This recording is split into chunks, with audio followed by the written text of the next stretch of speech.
Finding the y-intercept with the x equals 0.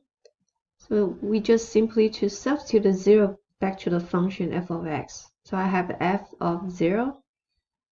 So when the 0 substitute into the function, I get a 0 plus 1, everything squared. So compute this calculation, I get a -6, which means the y-intercept has 0, -6. And the x-intercept has 1, 0. And the -3, 0. So this function has two x-intercept because the parabola passing through the x-axis at 2 points. And the y-intercept, that means the curve passing through the y-axis at this point. So we have found the direction of the parabola, it's facing up. We found the x-intercept and the y-intercept. And we also found the vertex point. Now we can sketch the graph. So we draw the x and y axis here. Now we can sketch the graph. Let me draw the x and y axis here.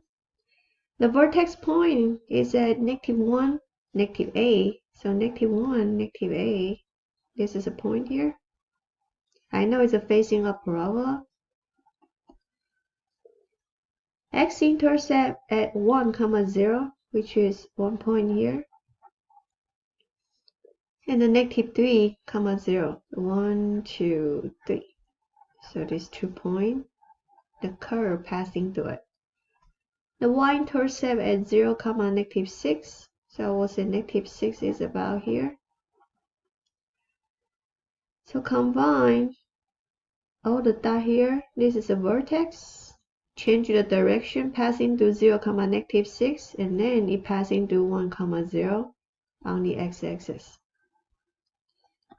Okay, so by the end, this curve represents the function of f of x. 2 multiply x plus 1 squared minus a. So this is the function. So when you sketch the graph, you need to find the vertex point. You need to define the direction of the parabola, and also finding the x-intercept and the y-intercept. Then combine all the dots together. You should be able to sketch the function.